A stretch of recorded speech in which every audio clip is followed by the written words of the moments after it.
ذريتي بواد غير ذي زرع عند بيتك المحرم ربنا ليقيموا الصلاة فاجعل أفئدة من الناس تهوي إليهم وارزقهم من الثمرات لعلهم يشكرون آمنت بالله صدق الله العظيم قال الله عز وجل في شان حبيبه إن الله وملائكته يصلون على النبي يا أيها الذين آمنوا صلوا عليه وسلموا تسليما الصلاة والسلام عليك يا سيدي يا رسول الله وعلى آلك وأصحابك يا حبيب الله الصلاة والسلام عليك يا سيدي يا رسول الله وعلى آلك وأصحابك يا رحمة للعالمين يا صاحب الجمال ويا سيد البشر من وجهك المنير لقد نور القمر لا يمكن الثناء كما كان حقه بعد خدا بزرگ توئی قسم مختصر حمد و سلام کے بعد اللہ رب العزت کا لاکھ لاکھ شکر ہے کہ جس نے ہمیں اشرف المخلوقات پیدا فرمایا اور اس کے ساتھ ساتھ اپنے محبوب کریم علیہ الصلوۃ والسلام کا امتی ہونے کا بھی شرف عطا کیا۔ حضرت سیدنا ابراہیم علیہ السلام آپ کا ذکر خیر جو ہے وہ جاری و ساری تھا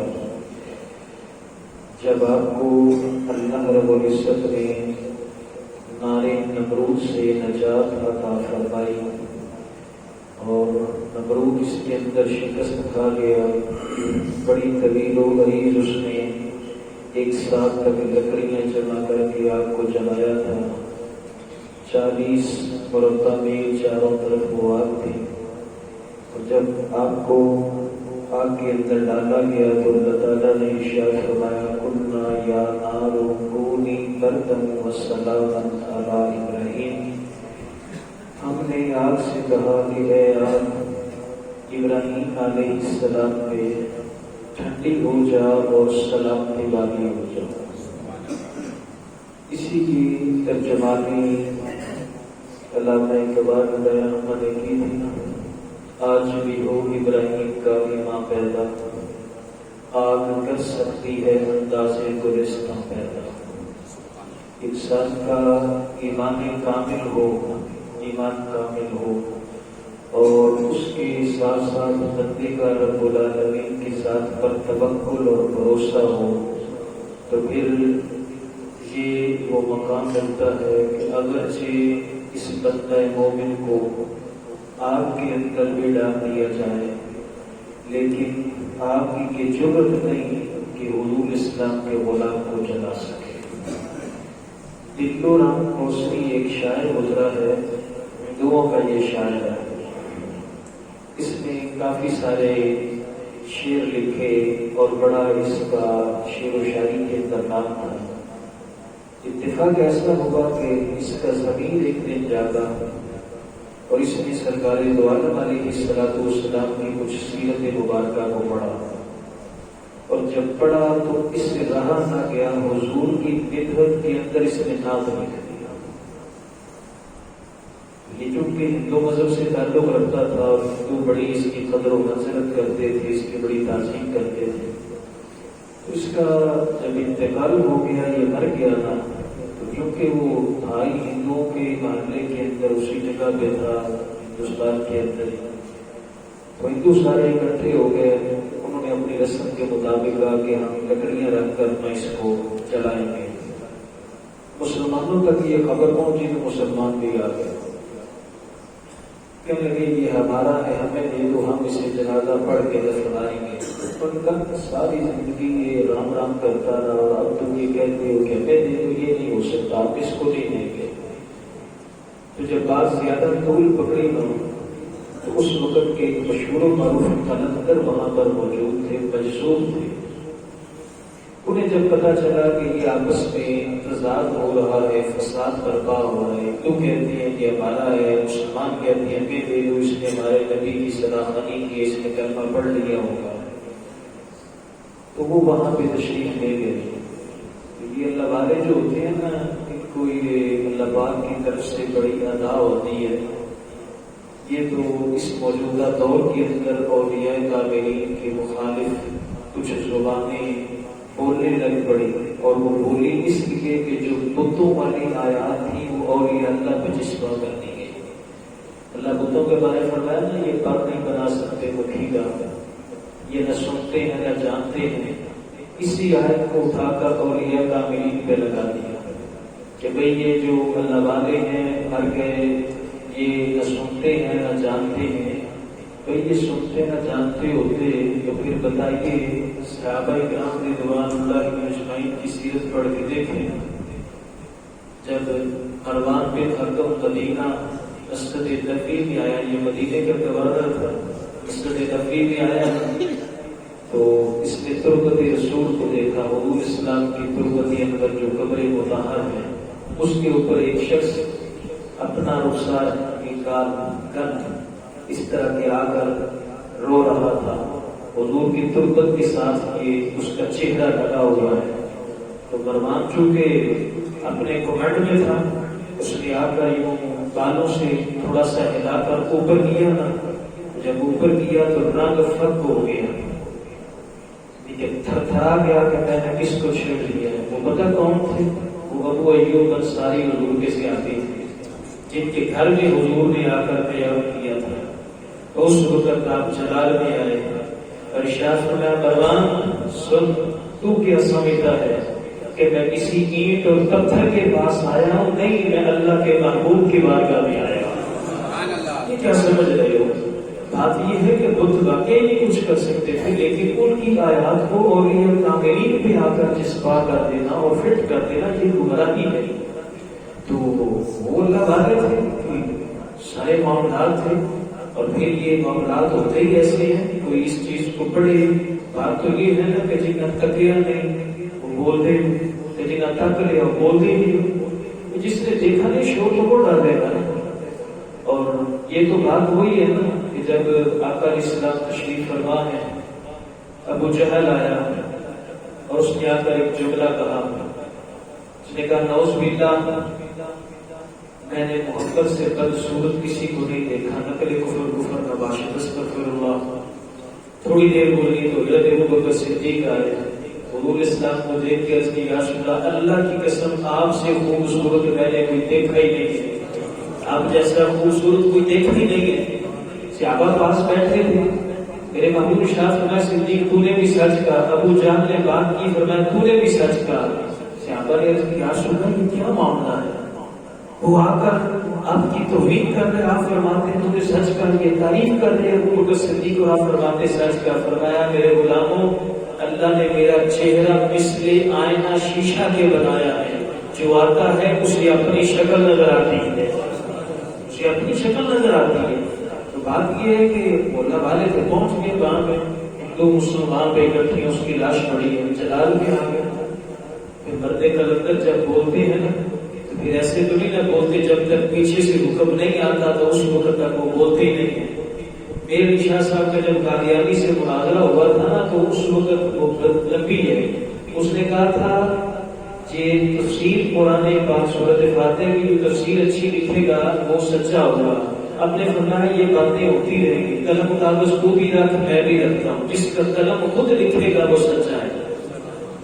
تو اس وقت جب وہ تو نہیں آیا نا، تو پاس بیٹھے ساتھیوں نے کہا، میرے علی جی آ جانا قادیانی تو پھر کی گل بڑھ دی، کہ فرمایا تسی کی سمجھ ہو، میں آپ پہ گل کی تھی، مجھے مدینے والے نے کہا تھا تو میں نے کہہ دیا تھا۔ بات تو یہ ہوتی ہے نا کہ بس اس کو لوگ یہ کہ رنگ اور دے دیتے ہیں۔ وہاں پہ پہنچ گئے، وہ فرمایا ہوئے ہندو مسلم ایک بات سن گئی گی، میں ہندو کی گل ہے، میں کہہ جی ساڑھا ایسی ساڑھا، مسلمانوں کو جو داڑھی گل انہوں نے کہا اس نے حضور کی نعت لکھی ہو سکتا ہے، مرتے وقت اس نے کلمہ پڑھ لیا ہو، لہٰذا یہ اس کو ہم بتائیں گے۔ اب جلال میں آگے فرمانے کے درسوں فیصلہ کر لیتے ہیں، اسی رکھو چار سگرے دے لکڑاں تے پاؤ اب اس کی لاش رکھو درمیان جے سڑ جائے تے تہاڈا بچ جائے تے ساڈا سڑ گیا چل گیا تو وہ تمہارا، بچ گیا تو وہ ہمارا۔ جب وہ چاروں طرف لکڑیاں رکھی گئی، آگ جلائی گئی اور جلا کر جب وہ ساری لکڑیاں جل جاتی ہیں تو اس کا وجود سلامت رہتا ہے۔ بات تو یہ نا آج بھی ہو حضرت ابراہیم کا امام پیدا حضرت ابو مودود چشتی رحمت اللہ تعالی، یہ بہت بڑے پائے کے بزرگ گزرے سلسلہ چشتیہ کے اندر ہے۔ یہ سفر میں تھے تو رستے پہ نا ایک مجوسی قوم دوران جنگل کے اندر انہوں نے اپنا ایک وہ جو ہے وہ آتش پرست انہوں نے آتش کدا بنا رکھا تھا اور اس کے اندر وہ آگ جلا کر وہ بات کرتے اور جو مسلمان وہاں سے گزرتا نا اس کو پکڑ لیتے۔ وہ مسلمان یہ کہتے ہو کہ ہمیں آگ نہیں جلاتی، جو کلمہ پڑھ لے نہ جب وہ اندر سڑتے ہیں نہ دیکھتے ہیں تو سڑتا کہ نہیں سڑتا گیا۔ اس ہاتھے سے کئی مسلمانوں کو انہوں نے اسی طرح جلا دیا۔ مسلمان جلتا نہیں ہے لیکن ایمان کی کمزوری ہو تو مسئلہ ہوتا ہے۔ ابو مودود چشتی جب وہاں سے گزرے انہوں نے کہا یہ بھی سادہ نہیں بندہ ہوگا، کہنے لگے آؤ کہ تم کہتے ہو کہ جو کلمہ پڑھ لے اسے دوزخ کی آگ نہیں جلاتی، تو آؤ ہم تمہیں اندر ڈالتے ہیں۔ آپ ارشاد ہونا ہے پھر گل نہیں پڑھنی جی اسی نہ سڑے تو پھر کلمہ تو بھی پڑھنا پڑنا، ایسی بات نہیں ہوگی۔ اب انہوں نے کہا جی بالکل ٹھیک ہے، اور میں پکی گل ہے، کہا جی پکی گل ہے، پر میں گل سنو اس کو چھڑ دیو نا۔ وہ کہتے بڑی دور کی بات ہے نا، حضور کا نوکر تو بڑی دور کی بات ہے، میں اپنا جوتا آگ کے اندر ڈال دوں گا۔ آگ کی جرأت نہیں کہ رسول اللہ کے غلام کے جوتے کو بھی جلا سکے، اپنے جوتا اندر ڈالا وہ آگ ہی بجھ گئی، سب کو اپنے کلمہ پڑھا کے مسلمان کرا دیا۔ تو یہ بات ہے آج بھی ہو اگر ابراہیم کا ایمان پیدا ہے۔ ابراہیم علیہ السلام جب آگ پہ جاتے آپ کی کیا ضرورت ہے جلا سکے؟ میں کل جانا رکونی بندوں صلاح ابراہیم سلام علیہ ابراہیم کہ آگ ٹھنڈی ہو جائے۔ بعض روایات اس کی سیرت کے اندر ملتا ہے کہ کئی دنوں تک آگ تو جلتی تھی لیکن اس کے اندر جلانے کی کیفیت ختم ہو گئی، وہ جلائی بھی نہیں تھی، حکم ہی نہیں تھا جلانے کا۔ یہ تو سار کائنات جو ہے یہ اللہ رب العزت کی تخلیقات کے اندر ہے اور اس کے تابع ہے۔ اسی لیے جب فاتح مصر حضرت عمرو بن العاص جب مصر پہنچے تو وہاں پر آپ نے مصر فتح کر لیا، تو کچھ دنوں کے بعد لوگ آ گئے تھے، نے کہا جی اے دریا کا پانی نہ تھک گیا، دریا نیل کا پانی اتر گیا، تو آہستہ آہستہ اترنا چاہتے کیا اتر ہوئے کیا ہے؟ انہوں نے کہا جی 7 بار ایک کواری بچی لڑکی زیورات سے آراستہ کر کے ہم اس دریا میں ڈالتے ہیں تب اس کا پانی دوبارہ آتا ہے، جب نہ بھی سٹیے تو پانی نہیں ہوتا ہوگا۔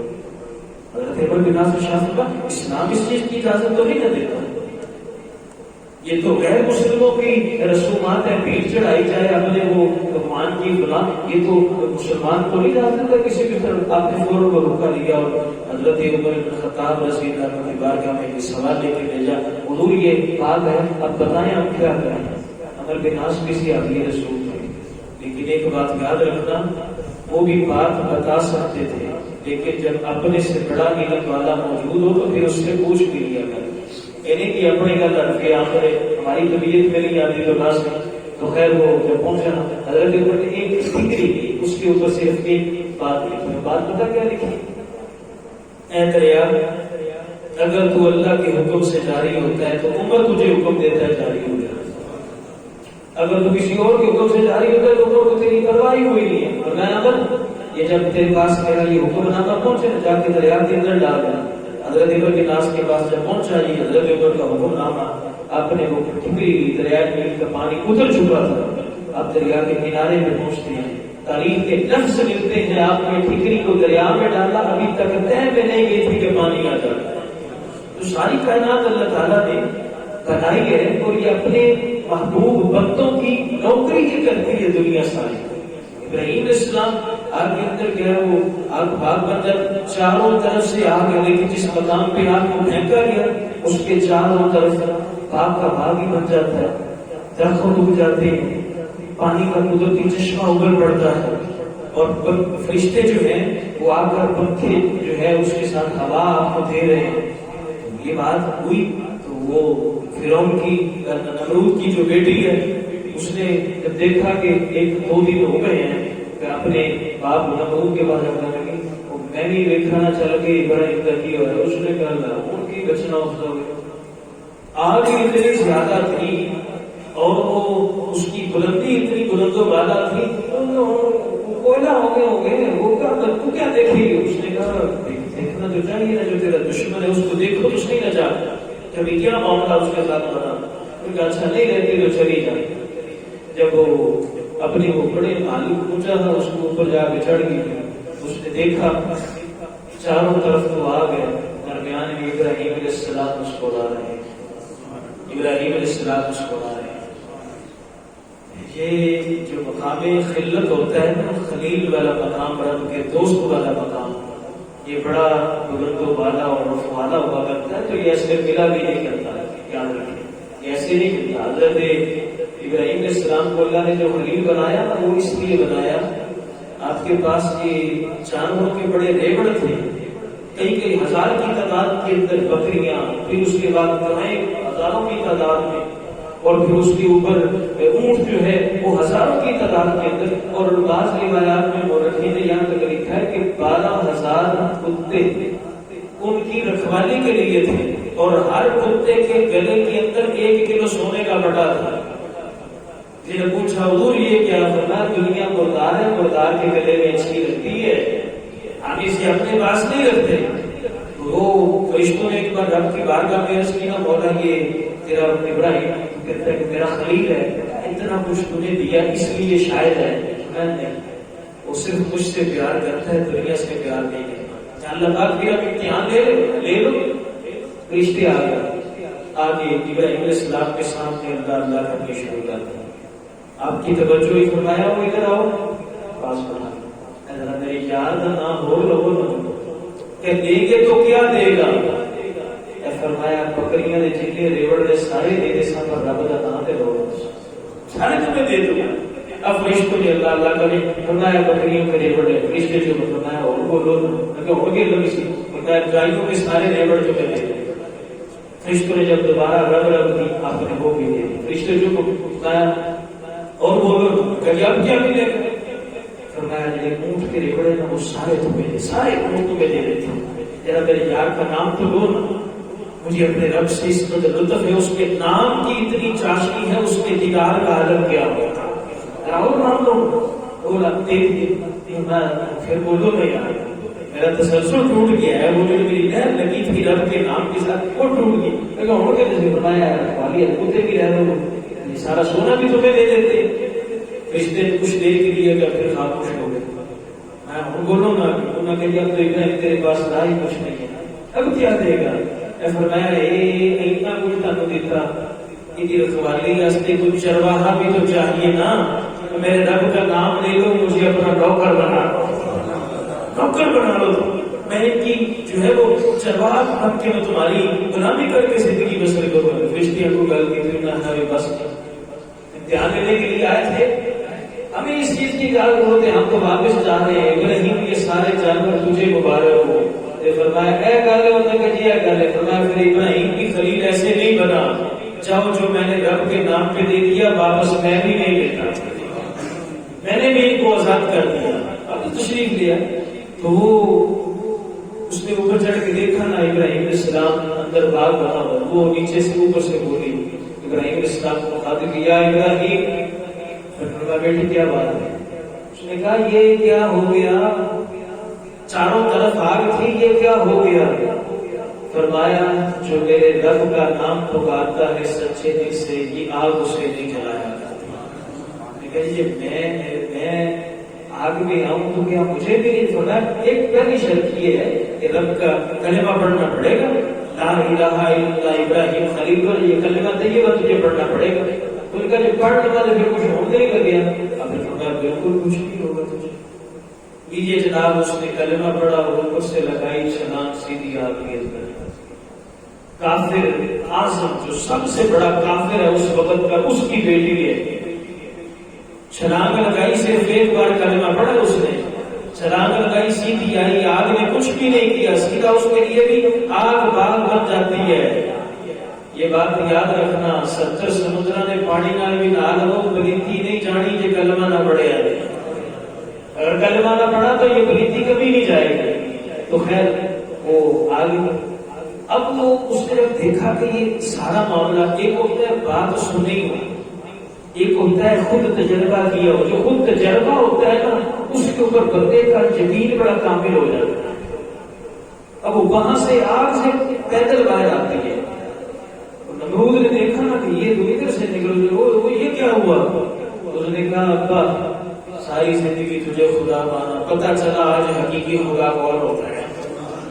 آج تو میں نے اس کا کلمہ پڑھ لیا، دیکھا آج تجھے پتہ نہیں کیا کرتا رہی، تجھے چھوڑے گی نہیں، لیکن مجھے آگ نے کچھ نہیں کہا۔ پہلے تو اس نے بڑا سمجھایا کہ بھائی تم جو ہے نا وہ اس طرح نہ کر، آپ اسے کبھی ہوئی، اس نے کہا نہیں ہونتے نہیں ہوئی، جب دیکھ لیا تو پھر اب پیچھے کیا رہے گا، اب تو مسئلہ نہیں۔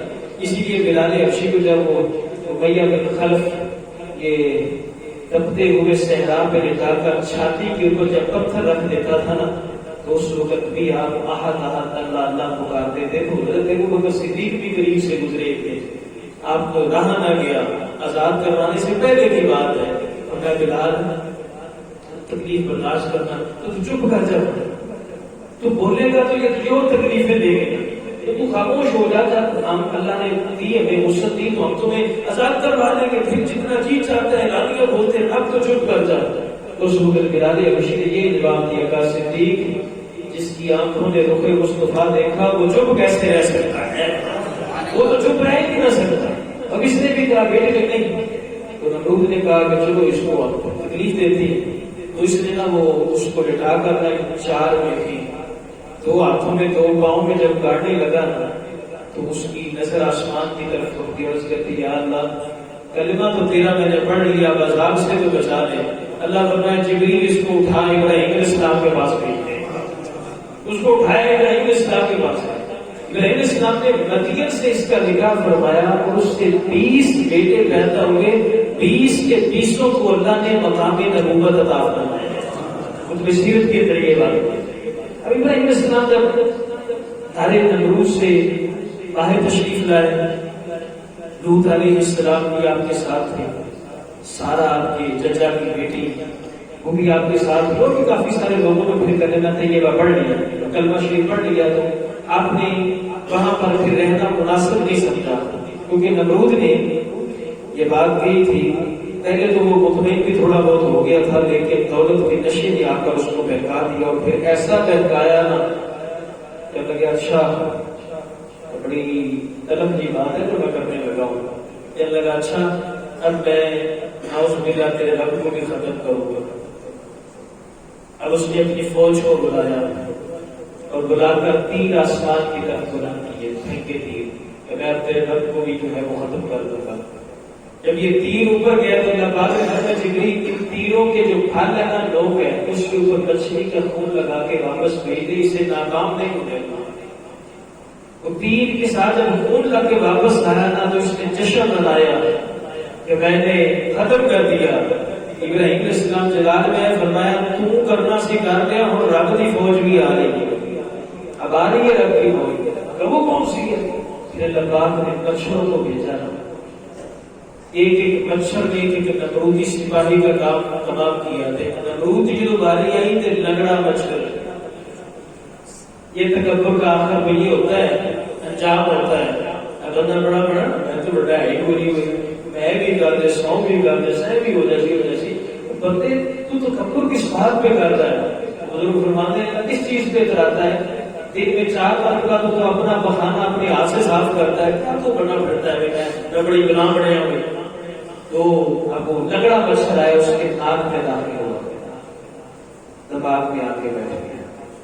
اب وہ دماغ کو کھاتا ہے، اس کے سر کو تکلیف ہوتی ہے، سارے حکیموں کو بلایا، کام نہ چل سکا۔ آخر میں ایک دانش حکیم آیا، تو نے کہا بادشاہ گھر میں آج یا بیان رچے بڑے جوتا اڑا گیا، اس کو اٹھا اور سر پہ مارو، ایک سر سے بچے پکڑنا سکون آیا۔ اب سپاہی کی ڈیوٹی لاگی ہے، پھر بڑا ہوگا میریاں جتیاں دے میرے سے، جب جوتا پڑتا مچھر سائڈ پہ ہو جاتا، وہ کہتا علاج ہو رہا ہے، جب جوتا واپس آتا مچھر پھر دماغ کو کھاتا۔ اسی طرح جوتے پڑھ پڑھ کے بالآخر نمرود کا کام تمام ہو گیا۔ اللہ تعالیٰ اگر چاہے نا تو ایک مچھر سے بھی مروا دیتا ہے، ابابیلوں کو بھی اسی طرح ایک کینکر سے مروا دیا تھا اللہ پاک نے. تو پھر حضرت ابراہیم علیہ السلام نے وہاں سے ہجرت فرمائی نا. پھر آپ بابل آئے. عابر سے آپ نے وہاں سے ہجرت کی. سارا حضرت سارا آپ کے چچا کی بیٹی ان کے ساتھ نکاح ہو گیا. اور اللہ تعالیٰ نے حضرت سارا کو بہت زیادہ حسن عطا فرمایا. بہت زیادہ حسین و جمیل تھی. پھر آپ وہاں سے مصر کی طرف آپ کا رخ ہوا. مصر کے اندر جو ایک بادشاہ ہے نا وہ بڑا ظالم ہے. اس کا حکم نامہ یہ ہے کہ اس کے علاقے کے اندر اور اطراف کے اندر جس کسی مرد کی شادی ہوتی تو اس کی دلہن کو پہلے بادشاہ کے پاس پیش کیا جاتا. اگر تو اسے اچھی لگتی تو وہ رکھ لیتا, نہیں تو پھر اس کو واپس بھیج دیتا. ابراہیم علیہ السلام آپ کا جب اس مصر کے قریب سے جب آپ مصر کے اندر داخل ہونے لگے تو چاروں طرف وہ چوکیاں بنی تھی, وہ پولیس والوں نے روک لیا. تو سارا انہوں نے دیکھا تو وہ دنگ رہ گئے. اتنی اس کو جمال کی بہتر یہ عورت ہے. فوراً ابراہیم علیہ السلام اور حضرت سارا کو پکڑا, بادشاہ کے پاس پیش کر دیا. ابراہیم علیہ السلام کو انہوں نے باہر روک لیا, حضرت سارا کو ادھر بھیج دیا گیا. بادشاہ نے دیکھا تو وہ بھی ایک بار حیران رہ گیا. اب اس نے جب یہ دیکھا تو بڑی اس کو جمال کی عورت ہے, اس نے کہا اس کو میں اپنے پاس رکھوں گا. حضرت سارا فرمایا سوچ سمجھ کے فیصلہ کریں, تب پتا کوئی نہیں میرا خامد وہ ہے جسے ابراہیم خلیل اللہ کہا کرتے, اور اللہ جیسے اپنے نبیوں کی حفاظت کرتا ویسے ان کے گھر والوں کی بھی حفاظت کرتا ہے. غلط کرتی ان کو اپنی جان چھڑانے کی باری.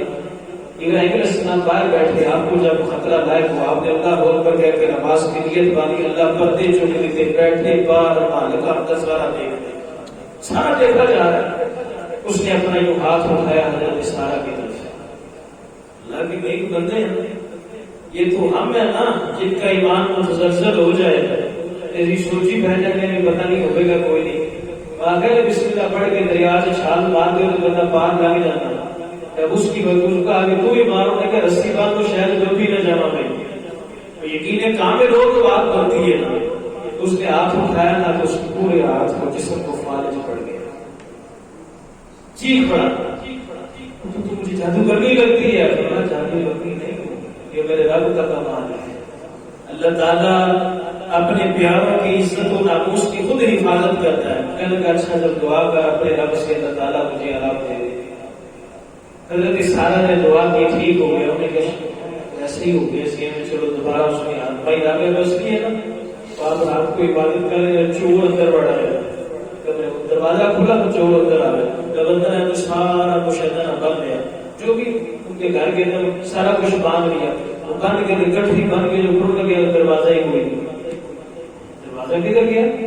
اب وہ گٹھی رکھتا ہے پھر باہر دروازہ نظر آتا ہے. جو گٹھی چپ جاتے تو رائی کو نہیں ٹوٹتا. اور جب 4-5 مرتبہ اسی طرح ہوا تو مائی رابعہ بصری نے نا وہ سلام بھیج کے شاد فرمایا, اور ناداں کیا ہو گیا, میری تو آنکھ لگی تھی لیکن میرا مالک تو جاگ رہا تھا. میری آنکھ لگی میں سو رہی تھی, میرا مالک تو جاگ رہا.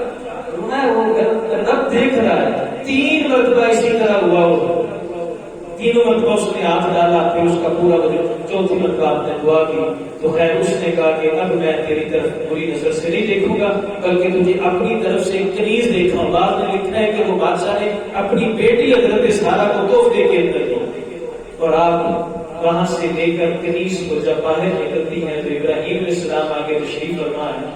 حضرت سارا بولنے لگی کہ اللہ نے بچا لیا. میں سارا چپ کر جا, جو وہاں پہ ہو رہا تھا ابراہیم یہاں بیٹھ کے دیکھ رہے تھے, وہاں پہ دیکھ رہا تھا. اب وہاں سے چلتے ہیں پھر آپ کا آگے بھی سفر شروع ہوتا ہے. پھر ہوتے ہوتے پھر آپ ایک مقام پہ آ کر پڑاؤ کرتے ہیں. وہاں پہ حاجرہ کے ساتھ آپ کا نکاح ہوتا ہے. تو اس سے آگے انشاءاللہ وہ چیز آگے چلے گا. اللہ پاک ہمیں دین سمجھے اور اس پہ عمل کی توفیق عطا